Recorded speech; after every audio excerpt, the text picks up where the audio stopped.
Hello there, you're watching and listening to another Scoutcast on www.fantasyfootballscout.co.uk, and my name is Mark. My name's Granville. My name's Jonty. My name's Ryan. Good evening, Ryan. Thanks for joining us. How's it going? This week's special guest, straight from New Zealand as well. So it's what time is it there in the morning? 9:05 AM. 9:05. Are you normally up at 6:30, like Simon March in Singapore, or we got you out of bed early? No, I was up around that time. Okay, all right, that's fine. Nice warm up, because it's obviously very late for me. I'm potentially falling asleep during this Scoutcast. I might get a bit delirious. I might start talking about buying carton coal by the end of the hour. So bear with me on that. But I expect you to be bright and breezy, Ryan, as it's fresh in the morning there. Jonty, Granville, how are you feeling? Yeah, good, good. I'm pretty tired now. Oh, are you as well? Granville, what's the matter with you these days? It's unbelievable. I've been really, really busy. Is it the lethargy of the average season? Is that what it is? No, it's I'm not bothered about my season here. Okay. I'm getting slightly excited about my wild card. Exactly. We're going to talk a lot about wildcards because there's a lot of questions from the community, Jonty, on that very subject. Even though the double game week is not upon us as yet, there's a lot of questions about that as well. Jonty, how did the community get involved tonight? Rightio, they can, while they're watching this on our YouTube channel, they can just use the comment box at the side and we can have a look at that, or they can go on Twitter, where we are at FFScout. Obviously on the website as well itself, so fantasyfootballscout.co.uk. So you can leave comments there. But luckily, we've already got quite a few questions in from the community that we will be posing to us all throughout the Scoutcast, which would be good. Yeah, we backed a few from yesterday. A lot of questions on double game week assets. Yes. As I said. We even might have some questions on Hull City and Leicester City assets, which it's not often we get to talk about David Nugent. No. So we might try and make the most of that. Yes, Tom Huddleston and people like that as well. Some bizarre names going to be thrown about later on. Okay, so we're going to look at all the board and the transfers in and out. We'll talk about some of the key players from the game week just gone. We'll review the game week. We'll look at Ryan's team. We'll pop on our special guest. Catch up with the Scout Leagues and see how Simon March is doing, aka Dufflinks at the top of that. And then preview the weekend, and then lots of more questions from the community at the end. So lots to fit in. Let's rattle on then. Okay, so the game week just gone, Granville, 61 points to me. You came in with 45, so the gap, we're not even going to talk about the gap anymore. Once again, though, I managed to, it's bullet time for me. I'm dodging injuries left, right, and centre. I know. What was your? I think you got Mignolet in. Who got a lucky clean sheet. I did tell you about that, though. You're referring to the penalty that never was?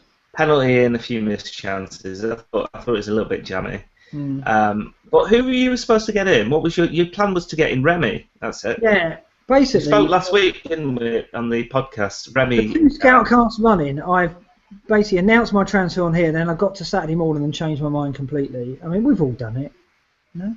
Yeah, I'm not trying to throw anybody here. I'm not playing mind games. I'm not doing a Marino. But basically, I changed my mind. Yeah, well, the other thing was the real reason. I'll be honest. I took my eye off the ball with the prices, and I couldn't afford Remy. So once again, it was quite fortunate that I woke up Saturday morning. I went to get Remy, and was like, oh, I can no longer afford him with one transfer. So I did. For 1 minute, I was looking at, should I get Mahrez in for Downing, and then I can afford Remy? And I was like wondering about that. So I nearly did that, which would have been absolutely disastrous because obviously Mahrez didn't play either.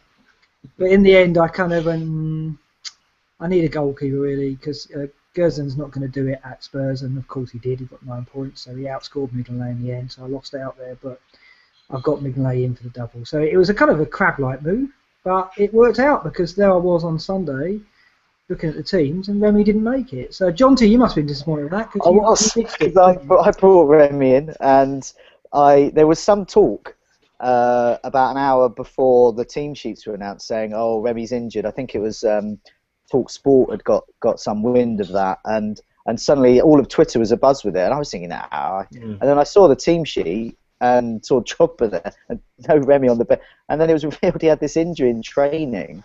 And I mean, God, that was bad. Do you remember that one last year with Rooney? where Yeah. I think Robbie Savage announced that he wasn't on the bus or something like that. He had a rumour. Don't think I had And him. no one. Yeah, I got him. I think in that week. Yeah, no one believed it, but no one believed it. I think we'll come on to some of the communities kind of weeks as well, but for me that could have been worse. I subbed out Charlie Austin, so the worst case scenario would have been Charlie Austin scoring. It would have been even worse as well with that happening to me with something drastic like Hazard, who was the other kind of main captaincy contender. Because I had Kane captained as well, so of course it was looking bad. But yeah, so Hazard didn't do that well. So my overall rank didn't move too much. I think I dropped about 30 places, so it really wasn't too bad. But I'm hoping Remy can, I don't know, rub whatever. What is it they rub on their legs these days? Goat's blood or something? Something placenta. It's a placenta from some creature. It's something like that. So yeah, I mean, we can rub up a goat or something. You got 60 points, Ryan. So you did all right. Did you fall into the Remy trap as well? No, I was actually I had a pretty stacked forward line already. I didn't have Austin like a lot of other people. I have Giroud, and I wasn't going to sell him. So the only alternative was probably Aguero, and I guess I'm glad I didn't make that transfer.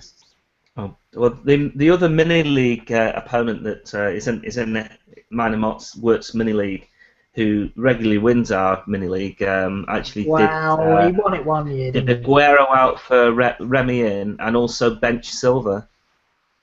Yeah, wow. What a shame. We did sympathise on Monday morning with him. So you did all right there, Ryan. 60 points, and escaped that. So you haven't got Aguero then. So what have you got? You got Kane, of course, and still Giroud. Kane, Aguero, Giroud. Right. Okay. Right. Yeah. So what are your plans for Giroud this week? Well, I guess I can only play two forwards, so I'm looking at playing each defender, 4-4-2. And well, if I choose to go for Terry, it might even be 5-3-2. Blimey, rolling out the 5-3-2 only in a week where there were only 7 fixtures. Do you roll out a 5-3-2? That's quite brave talk that one.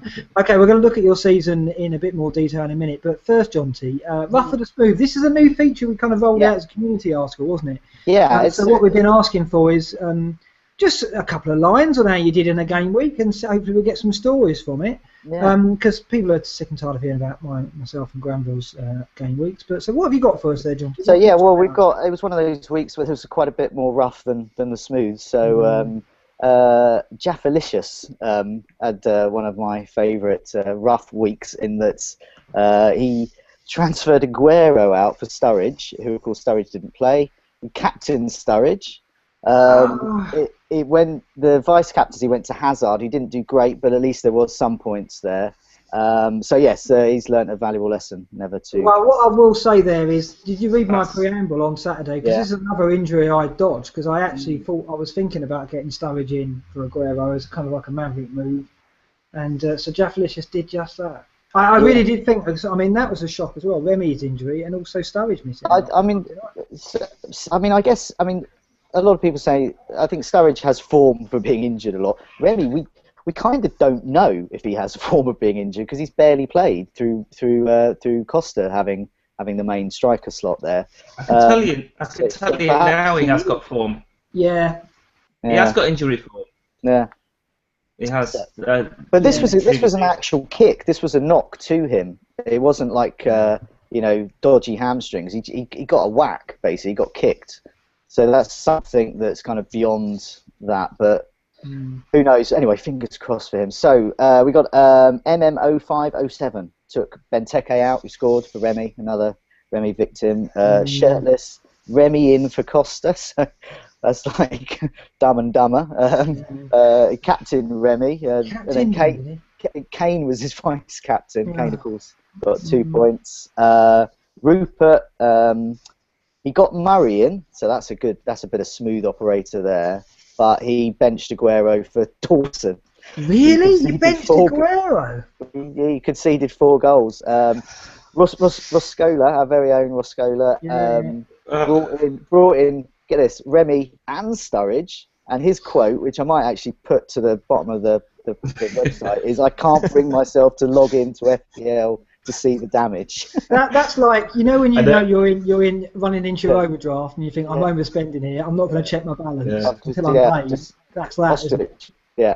I mean, mine the other week was, I can't bring myself to log into the FPL to see the damage or do the Scoutcast. Yeah.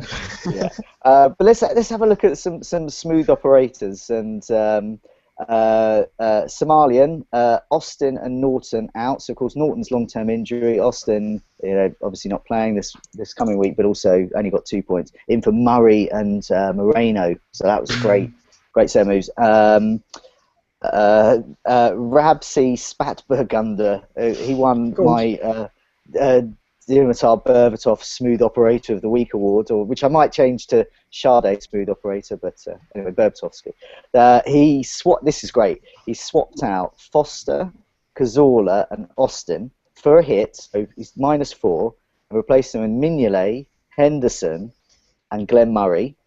He's 19 points up on the deal after a week. He now has a great 11 for game week 33, and 7 double game weekers in place for game week 34 already. Yeah, that's hands down the best set of moves. That's hands down the best. I mean, it's going to take some time for anyone to be that. Just because of the forward planning, you couldn't really make that up, really. I mean, so he can now he's got 2 transfers this week and next. He could save it this week. He can go into the double game week with 9 double game weekers. I think the one there is Cazorla. That was a gamble, wasn't it, when they're going to Burnley? It is, isn't it?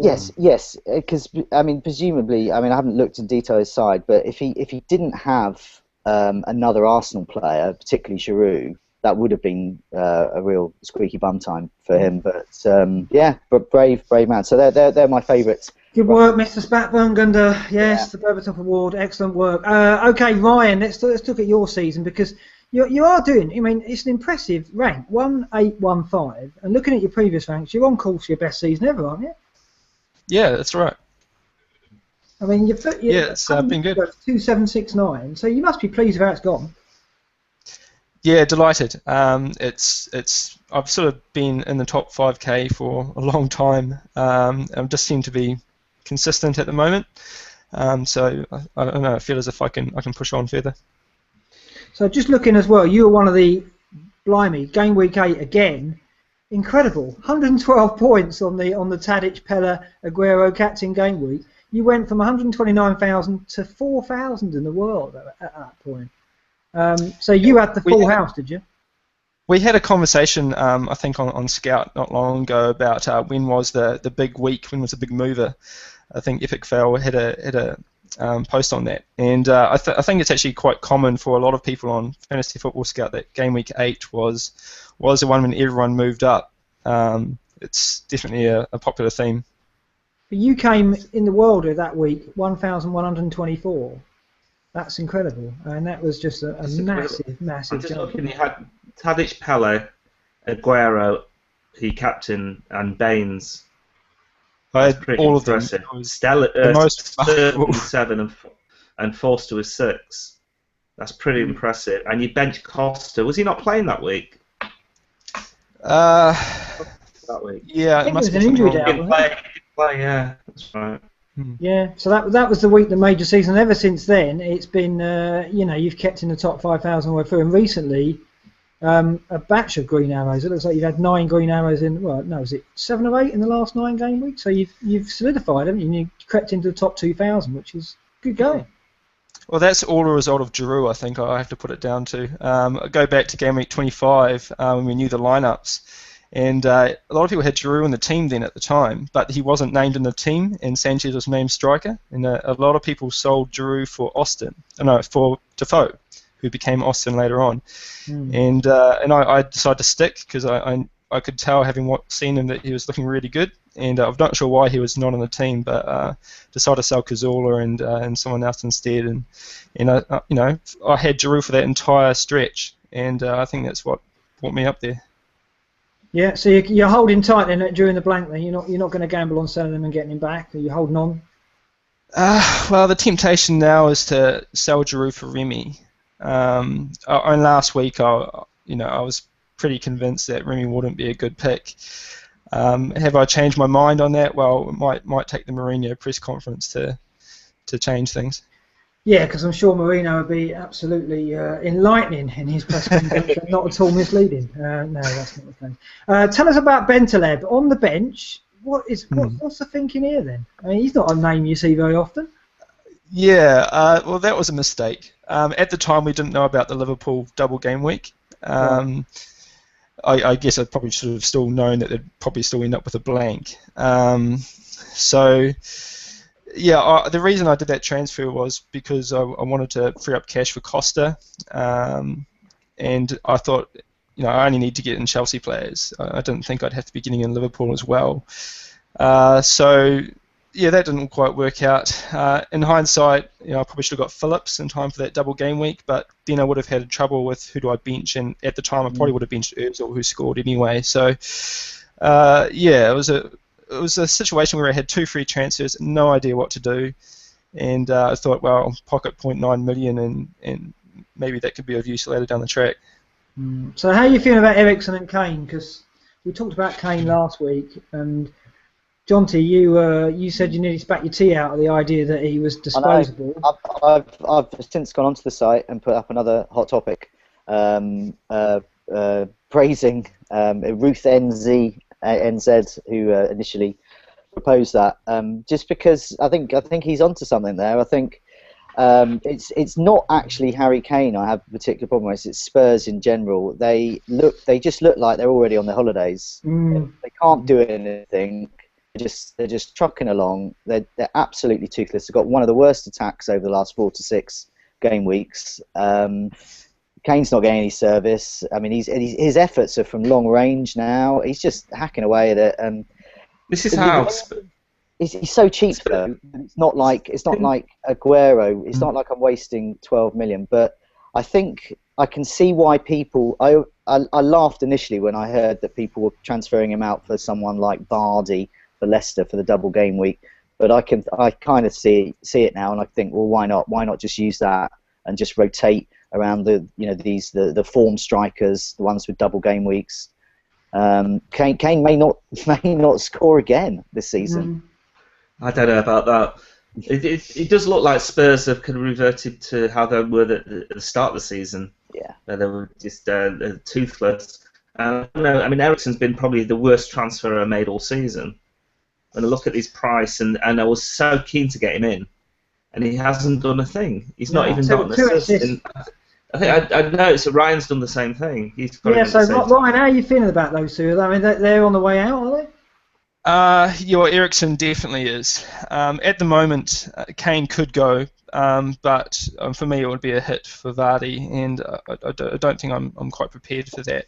At the moment, I don't mind sticking with him, kind of a bit like Aguero was for weeks and weeks. I sort of stuck with it, even though there was a part of me that really wanted to transfer him out. Well, it's the same deal with Kane at the moment, but I'll probably just end up sticking and just focusing on players I need to get rid of, like a couple of Arsenal players and Eriksen for double game weekers. So at the moment, Kane has a stay of execution just because it's, I guess, too inconvenient to get rid of him. There's a line I never thought I'd hear on the Scoutcast: take a hit for Jamie Vardy. Transferring out one of the best strikers of the season for him. Yeah, it's very much on the cards. I mean, let's look at all aboard, John T. Yeah. There's some names in there that I know the community have brought out in questions, but at the very top, it's the Palace pair, Balassi and Murray, and I think 76,000 transfers into Balassi off the back of his hat-trick at Sunderland, and 56,000 transfers in from Murray, and I think there's a couple of community members who brought that up as well. Yeah, I mean, Nick of Oz has asked, is Balassi, we'll go with Balassi first, Nick of Oz asked, is Balassi the real deal, or just a flash in the pan? I mean, my answer for that is, I think, I haven't looked at stats over the last couple of weeks, but Puncheon would be a better pick for me for a midfielder, considering he's on set pieces. I think Balassi has to have been. I mean, he hasn't scored. How many goals has he scored for Palace before this hat trick? I think he's only had a couple of goals this season. He's on 5 now, is he? Right. Okay. So twice. He's not a goal scorer. No, he just troubled them like with his extreme pace. Who knows? Who knows? But I think and Balassi was in and out of the team as well at the start of the season. But no, you've got Punchin, haven't you, Jonty? I've got him, and I got Punchin originally. You know, I've got to stick with him. I think if I was recommending someone, I said this a couple of weeks ago. If I was recommending someone, I would have said Balassi. I do concede that he's not a striker. He did score a hat trick, but he's not a striker. He's not accurate like Punchin is. He's not involved in a lot of the set pieces. Punchin seems to be keeping a lot of his set pieces, even with Jedinak there. But the way that Palace is set up, it's a little bit like the Arsenal midfield in that they have a nice system together. They got Murray at the top, a troublesome striker, gets in defenders' faces. They got Balassi and Zaha pinging down the wings, and then they got Punchin pinging crosses and through balls through. Plus, he's got the set pieces that he can win, and they go for lots of corners. So they've got. We've seen it in the last few weeks. Punchin's the one getting the double-digit score, and then we go Zaha, and then we go Balassi, and then Glenn Murray. Of all of them, obviously, it's the guy at the top, Glenn Murray, because he's the one on the end of most of them. So I think ultimately, if you've got that option to get Murray rather than Balassi, yes. But I think he. I wouldn't say he's the real deal, as in is he like Ryan Giggs or a classic brilliant winger? But no, I don't think he is. But I think the next two fixtures are good. Why not? Yeah, the thing is with him, I said this before on a couple of casts. I said he's the explosive one, and he's going to have a game. I did say he was going to have a game week where he was going to be his turn really, because Punchin had his turn. He had his 3 assists at West Ham. Zaha had never really done it. Has always threatened it. But I did think that Balassi would have one game week where he would deliver. I didn't expect a hat trick though. That was ridiculous. And I think he's another one though. We've listed players for next season. Yeah, it could be a real issue for the FPL because they'll. It's very hard for them to price him higher than 7 million, but he has the potential to deliver, 8 goals, 8 assists if he goes crazy. I mean, he's on that path, so he's one to watch for next season. Whether we get him this year, I think we're chasing points, aren't we? Was this the highest score of the season? 24 points. Because 24 points, didn't he? Certainly around that. Didn't Tadic got 23. Wasn't it? So that's the top score of the whole season. Interestingly, he's also gone ahead of Punchin in his scoring. Is 114 to 104. So it's not just that game. He's been told to shoot more. And I mean, it's that old cliche about being you can't win the lottery without buying a ticket. I mean, he's just bunging. He's bunging so many shots in. But I mean, he's not that accurate. But if he keeps doing it, some of them are going to go in. He also has a very high amount of touches inside the box, more than any other Palace player. And I think Wakey has a table where he sorts it by touches inside the box and how it actually often translates to points. Yeah, absolutely. It does. Go ahead. No, I was just going to say. I mean, he's had last 4 game weeks. He's had 9 shots in the box. Always go shots inside the box. Always the best indicator of goals, especially from strikers. Pass completion in the final third, it was getting up towards 60%.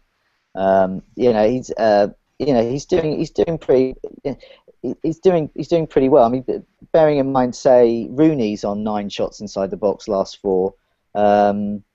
Costa's on 10. Aguero's on 15. So I mean, you're getting a gauge of where he's at, and he's at the level where if you're thinking about ditching Kane. Well, Kane is not performing, and Murray is. So, yeah.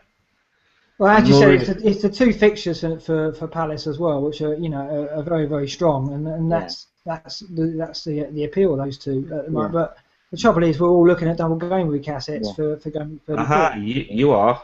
Well, okay. So I mean, people will get Murray in, but I think the week to get him in was last week. I think we talked about a few in the community who've done it, but.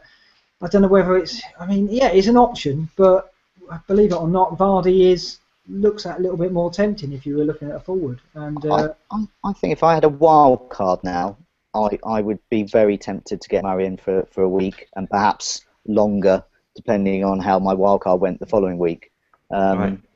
Just because he's got 2 great fixtures. He's got West Brom and Hull. Yeah, but who apart from the world's #1 would still have their wild card at this point in the season? Why, instead of hypothesising, why don't you just ask me, who does have his wild card and he's got in Murray? So you're doing it. Have you done that? Have you got Murray in? Brilliant. Yeah, of course I have. Yeah. I've got two transfers. Murray's come in for Austin. That's easy enough. The second transfer is probably going to be Silva in for Sanchez. I can't really see. We're looking at the fixtures. I can't really see much else I can do other than another Palace player or maybe Leighton Baines at the back. But it doesn't. Because I've got the wild card, I'm fortunate enough not to need to look for double game week players. So I think it's a good opportunity to actually make some score back this week. I think that's very wise. I think because you've got the wild card as well, so then you can do what you like after that, and also you could perhaps get Sanchez back in, or certainly a Root back in. I mean, also looking down the all aboard transfers in, we mentioned Vardy as well. Vardy's up there, 1, 2, 3, 4, 5, 6th highest transfer in. And earlier I was having a look at some Leicester stats. So we're having a look at shots inside the box again for Leicester. Yeah. So this is handy for Rupert has asked this question. He's saying Leicester's assets might actually be worth getting in. Well, let's have a look. Vardy, definitely 9 shots in the box last 4 game weeks. 2 goals, 15 crosses, 6 chances created. You know, these are top stats. Yes, Vardy is definitely an option. And this is the one I posed to Ryan a bit earlier before we came on air. Can you guess the number 2? The number 2 highest shots in the box Leicester assets. Well, it's not Nugent. It's not Nugent then. It's Nugent is joint with this person, but it's the second because he's actually. I think it's obviously his minutes are a bit less, so he's come in at second. But Jeffrey Schlapp? No, it's not Schlapp. It is the one and only Huth. Oh yes, set piece. Yeah, I noticed Huth and Morgan have been getting a lot of set piece chances. So for the savvy fantasy manager and people like yourselves who've been noticing they're getting more chances, well, yeah. I mean, if you're looking for a differential in the double game week, Huth, there you go. Well, I'm a big fan of Huth. Yeah, I loved him there. So yeah. So Leicester's fixtures, just to remind everyone, they've got 5 home games in their final 7 fixtures. So that's why people are not only considering them for the double game week, but also to the end of the season. And obviously they've got a game week 33 fixtures. So them and Chelsea, you can get them in this week, and you're stockpiling your double game week assets. So believe it or not, Vardy is. Yeah, and it's the same. It's the same with Arsenal and Liverpool. I mean, if you've got a wild card, or even if you haven't got a wild card, you're going to try and max out Arsenal and Liverpool. The week after, Arsenal play Villa, is it, and Liverpool play QPR. Is that the right way around? Arsenal at West Brom after their double game week. West Brom, okay. So that's a relatively. You'd think they'd get a few goals there. So there's no need to really worry about having all these double game week players in your side because we've all got good fixtures the next week. Yep, definitely. Including Leicester. There was an interesting post that Ludo put on during the week on Fantasy Football Scan, which he was looking back at the 2 double game weeks that we'd had to look at the players that are playing twice and just to find out, who are the types of players that are doing well. And you look at it, and it shows from the weaker sides, it's very worthwhile going for the kind of kind of unfashionable players. Bobby Zamora got 13 points in the last double game week. We know Austin got 21. I mean, even Joey Barton got 8. These are get one for you, Ryan. Bentaleb got 7 in double game week 28. So if Bentaleb's even racking up some points there, then the likes of Vardy and Cambiasso, get them in. The power of a double game week. How about Hull players though? Because I've put out that I'm thinking of having 10 double game week players, so that would include at least 1 Hull player. Can you see any value from any of the Hull players? So you're definitely going to get a Hull player then, are you, Granville? Is that on the cards? Not definitely. No, okay. I just wanted to gauge your opinion on whether any Hull player is worth getting in for a double game week. I personally don't. Yeah. Yeah, I mean there is Endoy, but the problem is that you then do have to if you've got Vardy, maybe you're then forced to get rid of Kane or Aguero. Kane. That's yeah, maybe. I think the thing is, if I kept Kane, I wouldn't be playing him anyway, and I'd be playing five midfielders. Looking at the back, there are a few options. I mean, there's El Mohammadi, and there's one of the whole defenders, Bruce or Rob. What's his name? The fullback, is it Robertson? So he's not going to play 2 matches, is he? So he'd be lucky to play one. What about Harper in goal? Or McGregor?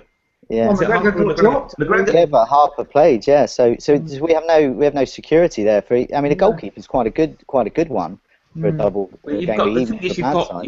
You've got Schmeichel for Leicester. Yeah. So you can already cover a double game week goalkeeper. I think, as you say, I didn't actually realise that Harper played last game. So there you go. You're not going to go Schmeichel. You're not going to go Schmeichel though, because everyone who's listening to this and on the website's got Schlupp as well. So you're not going to duck on the Leicester defence, are you?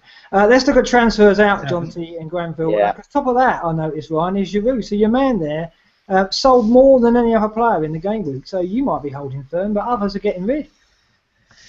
Yeah, fair enough. Blank, Chelsea. If you don't have much faith in the rest of your team, I guess it's not a bad move. I bought him. I got him real early, so I think I have a bit of value to lose on him if I choose to sell, and I'd want him straight away. And I've got 3 Arsenal players, and Eriksen. So I'm only going to sell 3 of that lot. And if there's one Arsenal player I want to keep at the moment, it's probably Giroud, who's on the bench. No, fair enough. I mean, further down the list, Sanchez. I know I'm risking John T going on about Ramsey here again, aren't we? But go on, I'll let you have another go. Go on. Yeah, that's right. Thanks for reminding me to tell you that 3 weeks ago I got rid of Sanchez for Ramsey, and I've been racking up the points ever since. But yeah, so I can see why people would like to make that move. But Jaffalicious, who originally did the article that prompted me to ditch Sanchez, has come back with a new article this week, revisited, in which he's assessed Ramsey's influence on the side. And this is good news for Sanchez again. So the story before, kind of Act 1 in the play of Arsenal was Özil returns, oh my God, Sanchez is no longer doing well, Giroud's doing well. That's great. So Act 2, in comes the Welshman, and suddenly Özil's stats have gone down. He's playing further back. He's seeing more of the ball, but really creative in midfield. I noticed Ryan's laughing because he has Özil on his side, and I got him too late. I got Sanchez, then Özil after his points, chasing points. But Jaffalicious' conclusion, and it's a really sound one, and the stats and the evidence already backs it up, is that if you're looking for 3 Arsenal players for their double game week and they're all fit, the best ones are Ramsey, because of his value and box-to-box play, Sanchez, who is benefiting from Ramsey, his stats are up, and Giroud, obviously. So they're the 3 to get. But there could be an Act 3 in the Arsenal play coming. Who knows? Maybe Jack Wilshere's return. I do like the way you're presenting the Arsenal attacking options as a Shakespeare play. I think that's the right way to look at it. And with Wenger pulling the strings. It's a tragedy. It's a tragedy. You have or a comedy. Yeah. Yeah. A few weeks ago, when United were struggling, you wouldn't have said that, Granville. But you've got some comfort now after Sunday's result, I take it. But fair enough. Yeah, no surprise to see the Arsenal assets in. A lot of getting rid of the blank, and then Chelsea at home being the option. Then some familiar Costa, the injury down in awful form. West Ham look like they're on the golf course already. And there's our friend, Mr. Eriksen, who we've mentioned already. A lot of people shedding, and I think I said last week he's going to be probably the first of my midfielders to go, even ahead of Mane. I think Eriksen's going to go. Scout leagues. Before we touch on that, because Granville's not the only one with his wild card, and I think this is a question none raised about where you play the wild card, because it's kind of presumed that everyone's playing it for game week 34, but none raises an interesting point, doesn't it? Yeah, so he says, for those of us without a wild card, I think the next few weeks are the most challenging and the most interesting. But how do we navigate blanks for Liverpool, Arsenal, while still preparing for the double game week, but not ruining our teams for the remainder of their season, which includes an Arsenal double? So we've got we've got to plan for that. Yeah, I mean that's the position most of us are in. Those unlike Granville, who's in a very lucky position where he can pick and choose. We have to. Players like myself, we have to start thinking about game week 37 now, and that's why we mentioned Jeff Alicius's article, because we need to actually start thinking. You need a route. If you haven't got Giroud now, you need to start thinking. I need a route where I need about to get him in for game week 37 at least, and and that's how we need to be working. So I mean, I think that this is for dull players like me, it's quite good because it means that all my transfers are kind of mapped out. I haven't got the exact personnel, but I've certainly got the teams. My next transfers will ideally be around game week 34's double, and then I will be using game week 35, 36 onwards to prepare for game week 37, and then game week 38, 39, as we know, are a bit of a lottery anyway. So, but that's the way I would. Game week 39, you've got an extra game week ahead of us. Sorry, game week 39. You might beat me after all. Obviously, it's like that's cheating. Sorry. It's like hole 19 on the golf course. That's actually the bar at the end. In the bar, yeah. Well, Granville, we know you're going to play your wild card for game week 34. Are we? I mean, we're looking at the scout leagues, and Simon March, who's still got his wild card, and he's 20. I think it's 23 points ahead overall. In fact, it's more than that. It's 25. He's top of the scout league, 25 points ahead. Do we think he's going to play the wild card at the same time as you, Granville, or do you think he's going to save it for 37? No, I don't know. Have you looked at his team? How's he set up? We can't tell at the moment what he's going to do. I mean, it depends how he's set up for the double game. He could keep it, but I think the fact that Liverpool slotted into game week 34 means it's a pretty much a no-brainer. Right. Because most people aren't prepared for game week 34 because we weren't sure about Liverpool. And I'm sure Simon's in that position as well. So it just means that you don't have to get in any players for game week 33. It's just ideal to have a blank, a short game week in 33 and the big double game week in 34. Are you worried? To me, I can't. Sorry. What do you need to worry about? Because you've got 3 game weeks. You get one Arsenal player at least, and then you've got 3 game weeks to get 2 more. Yeah, but are you not worried that you're going to go overboard with the wild card for the 34 and saddle yourself with players that you're going to struggle with? You might have to retain 1 or 2 of them, and if you do look at Hutt and Leicester, are you not worried you're going to be stuck with them? Well, you're retaining Chelsea and Liverpool players. Is there anything wrong with that? So you're just going to stick to Chelsea and Liverpool then? Well, game week 35 is ideal for Chelsea and Liverpool anyway, and then you've got 3 game weeks, and you can pretty much get rid of. You can get rid of your players. If you don't want Sterling or Henderson, whoever I get, I'm just going to swap them for Cazorla or Ozil or whoever I decide. I haven't even thought about it yet, but I know that it's going to be easy to do. So I don't see what there is to worry about.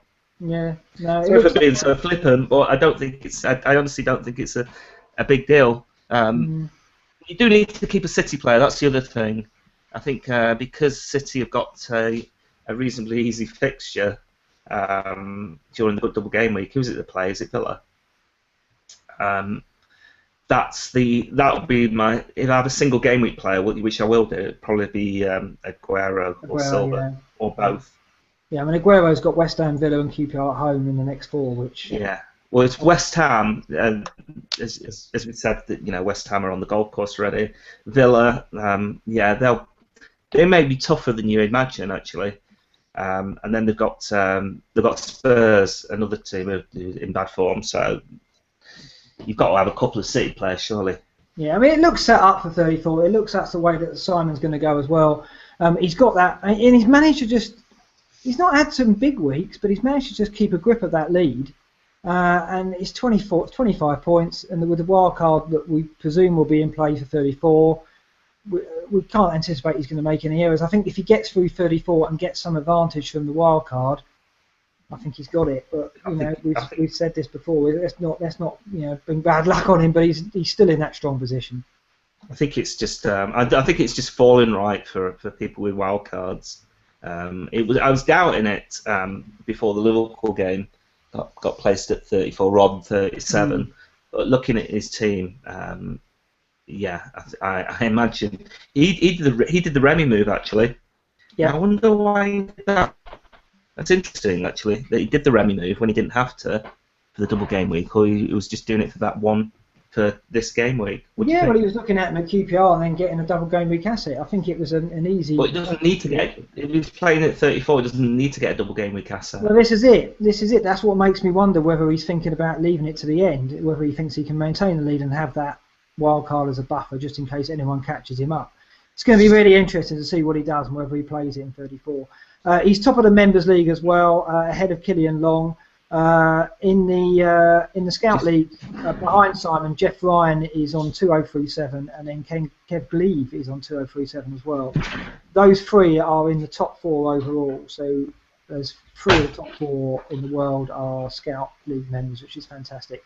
Over in Ultimate, Emre Kampai is the team name, Damien Liddell is the manager.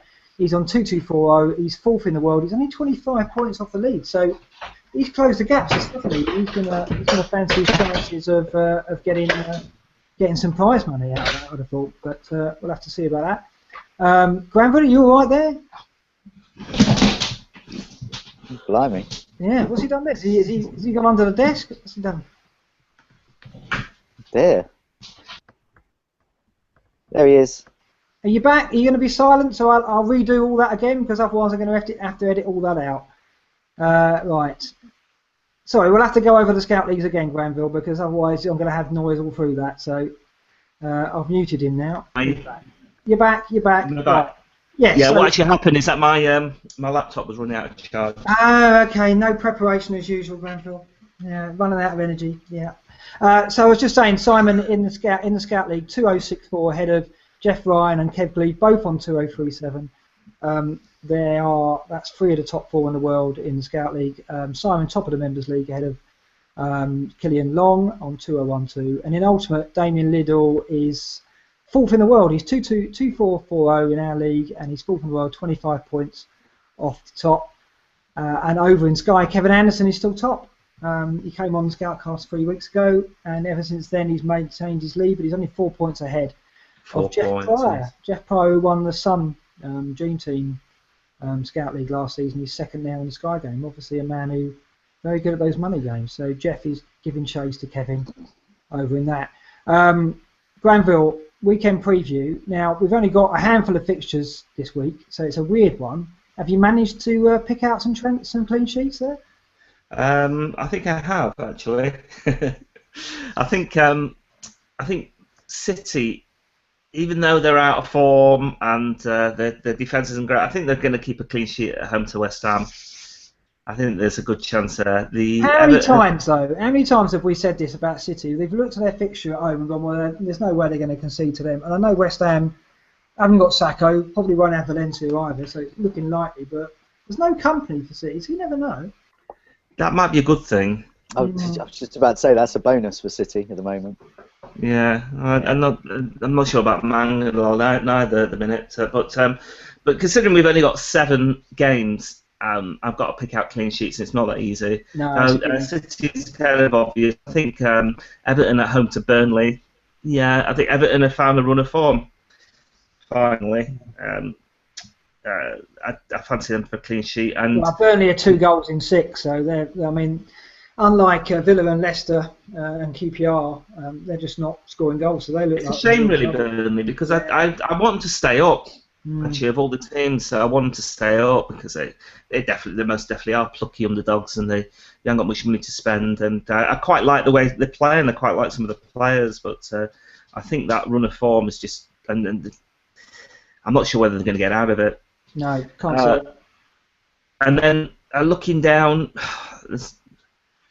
maybe Southampton can get one away to Stoke. I don't know. I don't think Crystal Palace aren't that good at home, are they? Really, they've struggled. They've got most of the points away from home. West Brom. I'll probably go for West that. Brom, because I mean, Pullis he could surprise us there. I mean, Palace are a goal machine at the moment and playing a lot of attacking football, but I do wonder. Pullis going back to Palace, of course. There's a script there, isn't there? So you never know. I think you're not going to back Leicester then at home to Swansea. The thing with Swansea, no Gomez, so their threat is reduced quite markedly because of that. If you can. Well, Leicester are the same as Palace. They're going full on attack. Yeah. And that's why Leicester and Palace players are good to have at the minute. Yeah. Because that's their best form of the best way of winning is by attacking, and they can win through. I mean, Leicester have scored they were so short of goals earlier in the season, and you look at the last few games. I mean, they scored 3 last week, 2 at home to West Ham. They had that 4-3 against Spurs, so they're full of goals, and so are Palace. So I don't think there's probably not even going to be 3 clean sheets this week. No, you're probably right. It's very tough, and City, even though they're dodgy and they've let us down so many times, do look the prime candidates if you're going to pick someone out. That doesn't mean anyone's going to sign a City player. Certainly not Kolarov this week. John T, we got some more questions from the community? We have. This is a good one about double game week again from Light Knights. How many hits is too much for the double game week? I'll go first on this one because Granville hasn't got to worry about it, is he? He ain't got to worry about it. But one of the lessons I learned over the last couple of seasons is that it is worth taking hits during a double game week. Many a time I've taken 1 and then afterwards really wish I'd taken 2.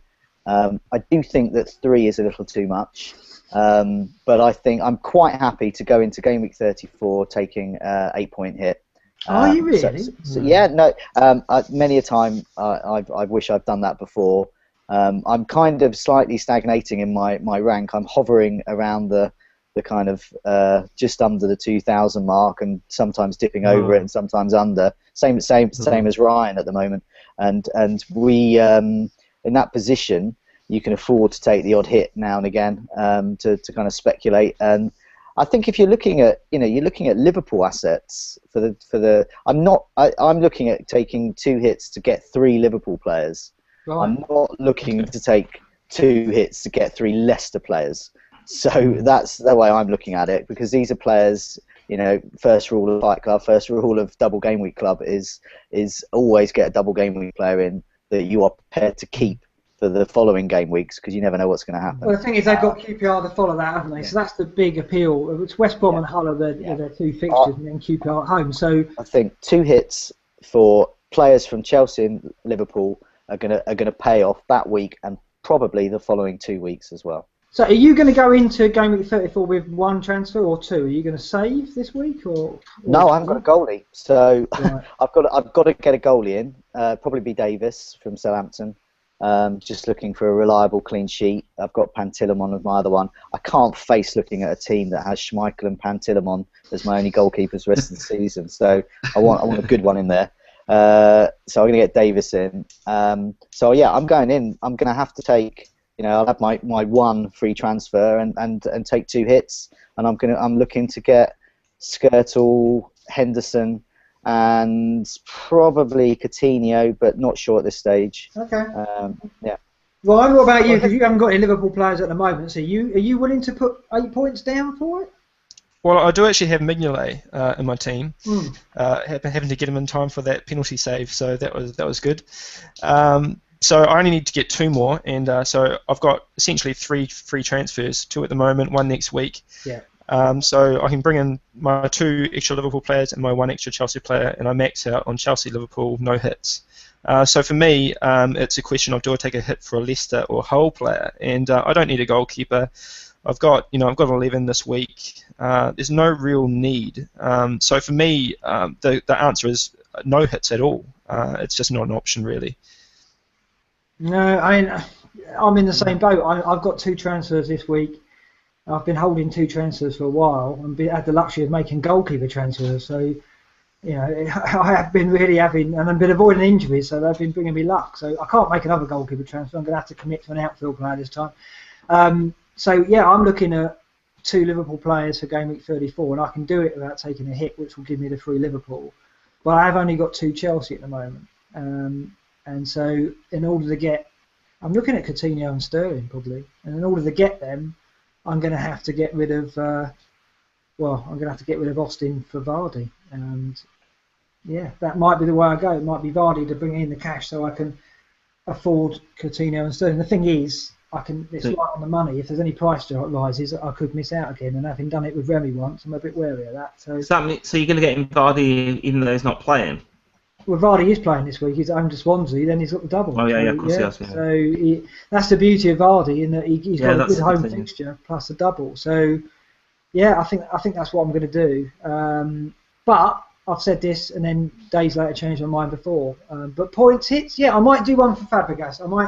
I might get Sanchez out for Fabregas, mainly because Sanchez has got Chelsea at home, and believe it or not, John T may well have persuaded me that when I look back at Arsenal, I could look at Ramsey. So it might be 1 point hit. I don't think I'd go 8 points. I can't remember the last time I spent 8 points. You've gone taking the hits this week. You've gone really tight with your hits over the last couple of years. You've only taken 1 hit all season. Yeah. I remember when you took a 16-point hit a couple of seasons ago. Was there a time when I took 16 points? You might have done a 12-point hit, but no, maybe I think it was 16. I think it was. You completely turned around your team. You made 5 transfers. You've done that a few times, maybe not the 50, but I think you've done a few 12s. I think I've only done a 12 once or twice. Yeah, in a double game week, I probably would go to 8, but I don't think I will this time.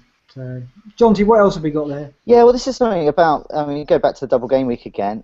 It's probably good as read that Hazard is the best captaincy option. But Beavis wonders whether Raheem Sterling could be a good alternative captaincy, and I think he might have a point there in that if you are looking to make a change in the rankings for good or for worse, putting the captaincy on someone else and hoping Hazard maybe gets a goal and assist, whereas the other one gets, has a huge Austin Benteke type score.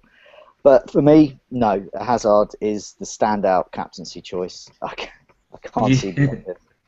I can't see John to go. I mean, you're not going to go for anyone other than Hazard. I think I'm not. I think I'm going to go for Hazard as well. And I believe I'm less of a dullard than you, but even I'm not going to take that risk at all. He's so consistent. It's just so consistent. Yeah, well, this is it. He hasn't done what we looked at Harry Kane and we said, I think it was Tom who said last week he's blanked in 3 of his last 5, and that's now gone up to 4 in his last 6, I think now. So we always thought that Tottenham in particular had the ability to frustrate us, but Hazard at Chelsea just seems he rarely lets us down. So I think it's a much harder decision. And Sterling, is he going to play up front? Is Sturridge going to be back? And what's he going to do with Ibe? Is Sterling could end up at right wing back for one of those matches? Yeah. I don't know. It's just I don't think it's. And also Sterling had a chance to score a hat-trick during the week and on Monday, and he's just not good enough in front of goal. Yeah. I mean, it's just not reliable enough, put it that way. I was going to say as well, because if you're looking at the captaincy, you're looking at obviously points accumulation, and you're looking at things like bonus as well. Hazard scores or gets an assist. He does so much else in the game that he's very likely that's going to tip him into the bonus points. Whereas Sterling is he's got to do something special, and he made those misses, so they count against him in the bonus, and that's why he's losing out there. So I think it's boring, but getting the captaincy right is all about getting points, and if Hazard's getting 2 to 3 bonus points over a game and then the next game, and then you've got say 4 to 6 points, double that as well for your captaincy. You maybe got 12 points going on extra. Yeah, you could do. And the thing is, do you think Chelsea have got? The Chelsea's fixtures are slightly more difficult. Away to Arsenal, away to Leicester. And Liverpool have got away to West Brom, away to Hull. I think maybe Liverpool got a slight advantage there, but they're just not as good. They just won't. I don't think they'll score as many goals. Ryan, that Arsenal Chelsea game could be a big score. You sticking with Hazard, Ryan? Well, I'm always open to something a bit different. I think if you're chasing, and we've got to be honest, almost everyone's going to captain Hazard that week. But if you're chasing, there has to be a risky alternative that's somewhat viable. And with Sterling, he's got the potential to really unload in that double game week. And okay, positionally that might be a concern, but it looks like he might remain in the sort of the front 3 at the moment. And if that stays and seems obviously the case, then he has to be an option. And just having witnessed Chelsea in recent games, they just, I don't know if they're really keen to score loads of goals right now. Maybe they just want to keep solid at the back. They've got United and Arsenal, 2 games that they just need a draw will do. Good point. Are they just going to sit back and defend? And if that happens over say this game, I think a lot of people will start to doubt Hazard. But the bonus points is obviously the big issue, and Hazard cleans up in that department, and Sterling doesn't. So that is certainly a big concern. That's the thing, spot kicks. So he's on. Sterling doesn't have that in his lock. I think if he had penalties, Sterling would. That would level it up a bit. But who's on penalties? Just remind me. Hazard. No, for Liverpool. Henderson's on penalties, so if anything, you look at him. I mean, that's why I'm thinking of Henderson, because it's just a bit. He gets bonus. He's on penalties. He's involved. He gets the assists. I'm not sure how much Gerrard's absence is doing that, or whether when Gerrard is back from his suspension, whether he will actually get so much game time. But if he's on the pitch, he'll take penalties, Gerrard. But whether he'll play, of course, yeah. But just in terms of his general play, whether he'll get the assist, whether he'll have more corners. It's going to be really interesting to see what the guys chasing Simon March do, because they'll look at game week 34 and know that they'll presume he's playing his wild card. We'll soon find out, but. Yeah, I mean Sterling's an option for the chasing pack there, aren't they? So the play we haven't talked about is Sturridge, and I presume it's because we now see him as a liability it's an injury doubt, and it's just not someone you can place your trust in. No, he's too fragile. But if you had a wild card and you're looking for an alternative captain, I'd possibly put in Sturridge ahead of Sterling. It's just whether you can rely on him. He's expensive as well, and it also means not having someone like Aguero. Yeah, it's a big risk. It is, and Aguero's got the Villa game that week, so if you've got Aguero, you're going to hold him. I think. Also, even if Sturridge is fit, Rodgers has shown that he's more than happy to bench him and bring him on. He's treating him. He's treating him with kid gloves. I mean, he's not doing, what Mourinho did with Costa. Like, oh, what the hell? Just bring him on. He's treating him, like the invalid he is. But no, not for me, Sturridge. Not even to get in, I don't think. Certainly not to captain. That would be insane. One last question for the community then, John? Okay, let's go for the last question. Why do all the scouts have beards? Is it a nerd thing? It is happening, isn't it? JF lads too. Mine's being cultivated. Ryan, you didn't feel the need to grow some facial hair in the 12 hours you had to prepare for the Scoutcast, but it is a bit of a trend. I actually made sure I shaved. You did. You went the opposite way, did you? Okay. Yeah, I mean, this might have to go by Monday because it's past the itchy phase actually. It's doing well, but I don't think I can have one of those trendy beards that the youngsters have. The hipster one. Yeah. We're not hipsters. Don't you have to have a beard, Mark? Sorry? I was going to say we're more like David Brent than hipsters. Yeah. Mark, you have to have a beard so you don't look like Lee Harvey Oswald. Yeah, there is that. But also I think it's bringing me luck because ever since I cut away the beard, I'm avoiding making mistakes with transfers. The minute I shave this off, I'll be straight in there for Zeko again. So now it might be shaved off by Monday, but we'll have to see. But we'll have to make sure all our guests come with equipped with facial hair. But Ryan, good show for clean shaven for this week, which is a good show, showing us all up, of course. One thing I wanted to mention we haven't touched on is Green Windmill, Granville and John T and Ryan. We're all giving chase. Now we had him on a few weeks ago, and we were like, you're going to make the top 100. He's now 49th in the world. Yeah, we did our best to ruin him, but it didn't work. And he's still got his wild card as well. So his wild cards. How far can he go? I mean, could he possibly break the top 10? Are we going to have a scout in the top 10? 78 behind Simon March. I think, given that it's Simon March, that I think that's not going to happen to win it. But I think Green Windmill could easily get into the top 10. I think that's a very, and I think that would be a very doable goal for him to go for. Yeah. I mean, what do you think a wild card is worth now?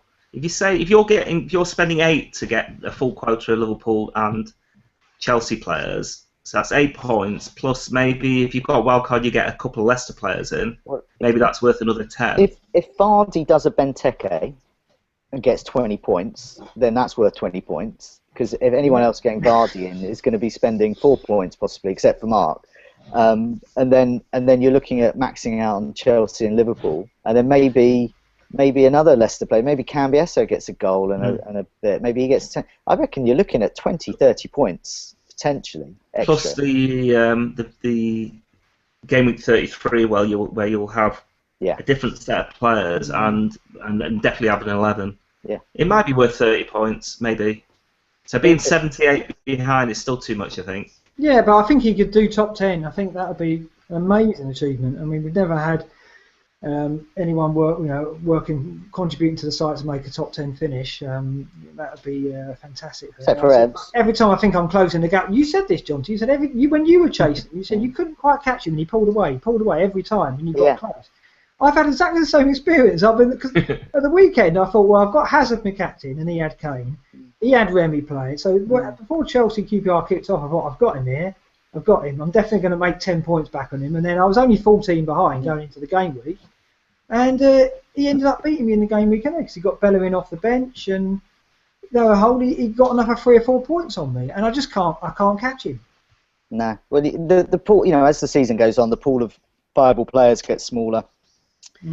Players like Green Wimble, he's very similar to you in that you've got the key players in, and you're taking some punts on some other ones. So you were talking about getting Vardy in. He's probably thinking the same. Maybe it won't be Vardy. Maybe it'll be another player, but it'll be another player that's got that potential to be a differential within the top 100, the top 1,000, and he's not doing anything reckless. He's not ditching star performers. So I think it's possible that you can catch up with him. But I don't think it's going to happen. No, I'd be quite knocked off about you, Mark. You could end up in the top 100 and still not win the Contributors League. I know, which is absolutely crazy, isn't it? It's I might have to get Simon March in the Contributors League just to pick Green Wimble in game week 38. No, I wouldn't do that.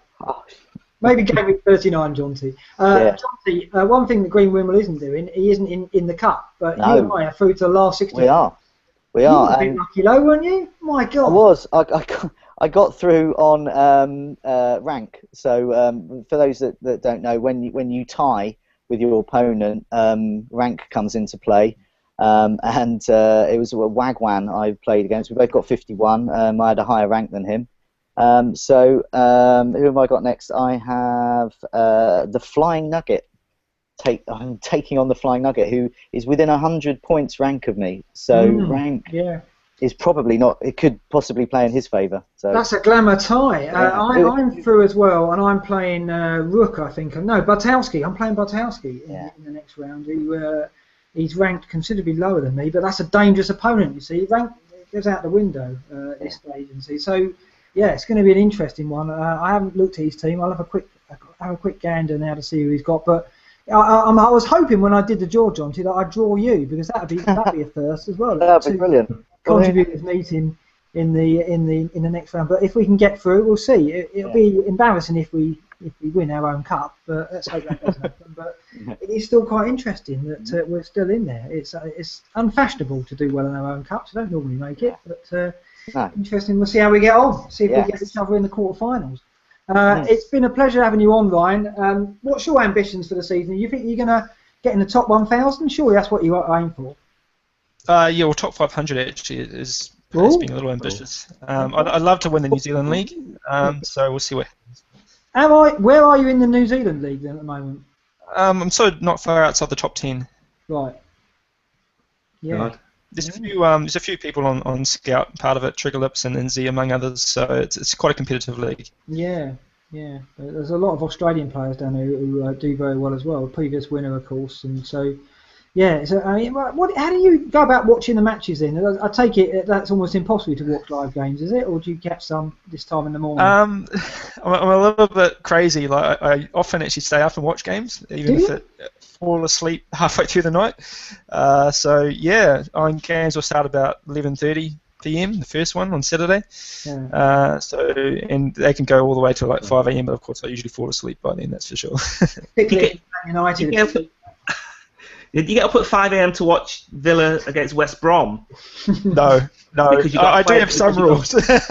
What ones have you got? Guzan or or Macaulay or somebody. If it's a defender, I'm not really that interested. If it's my captain's playing, or if it's a big game like it was United versus City recently, I'd stay up for it. But otherwise, I'd probably struggle to stay up beyond sort of 2 or 3 a.m. on a Saturday night. What about the final game week? You're going to be up for that? I mean, they're all kicking off at the same time. So what that 3 o'clock Sunday, I guess, is it? So what's that time going to be over your place? It'll be I think 2 a.m.